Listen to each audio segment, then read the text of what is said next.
Hey everybody, Matt Ambrose here for NJIT Athletics. Men's lacrosse head coach Eric Wolf here with me, previewing the upcoming 2025 season. Coach Wolf, a great year for you guys last year, program record in wins and a great start at 7-0. How you build off that now heading into 2025? Yeah, it's a new group, certainly young. We had 17 guys graduate, so it's going to be an entirely new team and not a new vision, but I think the same kind of vision, same kind of plan, but we're just going to have to go about doing it a little bit different way. But the same goal is getting into the top four and compete for the conference championship and get into the tournament. When you look at all the new faces that come into this program, a lot of times some new faces, you have to lean on the veteran leadership. You look at Jesse Roth and Isaac Van Zomeren, your two captains.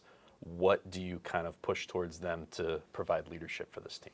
Yeah, I've told them as captains and being elected by your peers is one of the highest honors I think when you're on a team. For those guys, it's just doing what they do every single day. It's not changing because they got a C on their chest. The expectation for them is to do the work, and I think guys will follow their leadership by their habits on a day-to-day basis.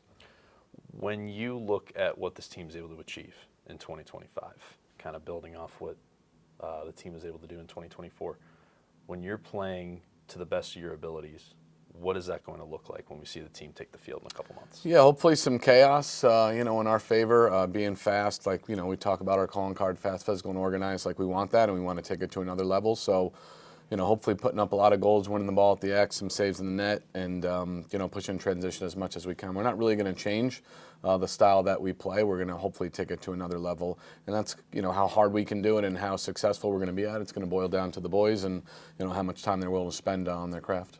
You mentioned before the newcomers coming into this program. What are some names that have jumped out at you so far that you could see a lot of production from this season? Yeah, I don't like to, put the new guys on a pedestal by calling them out individually, but, they know who they are. I think collectively as a group, we have certainly a lot of work to do, but, there's going to be a lot of young faces on the field, a lot of new guys playing. We're green, we're young, and it's an exciting thing. They're going to make some, mistakes, but they're also going to make some great plays. And I've always been a believer in best players play. So, I don't frankly care what year you're in. I have no loyalty when it comes down to playing time. It just boils down to, who's putting the team in the best position to be successful. You brought up before fast, physical, organized. Yep. I talked to Isaac earlier this semester, and he brought that up as well. Yep. Where does that originate from? What does that look like? How do you instill that mindset in your players? Yeah, it's just, I think, things that I believe in, my staff believes in, I know our team believes in.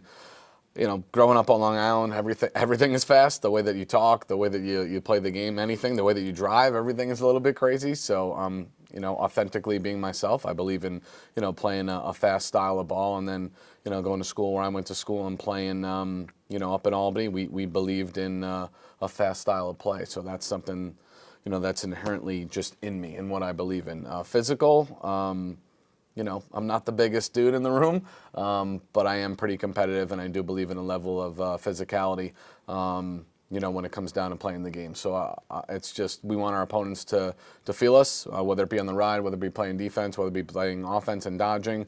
We believe there is a certain style of play in terms of the way the game should be played, and that comes with that physicality. And organized is, being efficient with your time and being understanding that it's not just lacrosse. These guys have lives. They have academic classes. They have a lot on their plate. So I think it's important that we're organized in everything that we do from start to finish, whether it be daily planning, weekly planning, monthly, yearly. We're pretty organized in everything so that, we're efficient in what we do. So FPO, it's just part of our culture that's become embedded in our team, and I think our guys really buy into it, and it's a fun way to play.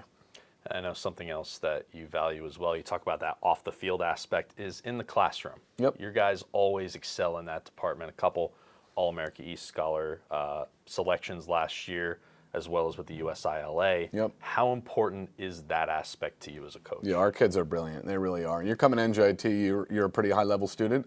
Our GPA over the last 2 years, I think we're like 3.5 and 3.48, and it doesn't mean that there aren't kids that have a harder time than others. Those guys work just as hard, but for us, NJIT and being a part of this program and this institution, you're intrinsically just a highly motivated person who wants to be great at everything that you do. Does that come with, maybe some pressure that the kids put on themselves? It does.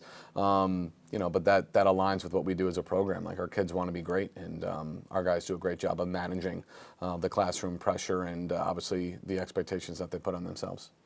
You head into this 2025 season, a tough non-conference for you guys, but what excites you the most heading into this new season? I think just a new group, a lot of what we're doing is new. A lot of the experiences that we're going to share together are going to be new because so many guys did graduate. So I think this group probably needs a little bit more from me as opposed to, last 2 years you have so much, senior leadership. And that's not to say that we have great senior leadership. We just don't have as many of them, right? There's only about 10 seniors now as opposed to 17 and 19 the last 2 years. So they're probably going to need a little bit more leadership from me, which I'm certainly not shy about giving it to them. But I do think the group is just in its infancy. There's so much room for them to grow, and their success and our success will boil down to how their connectivity develops over time and how hard they're willing to work off of the field.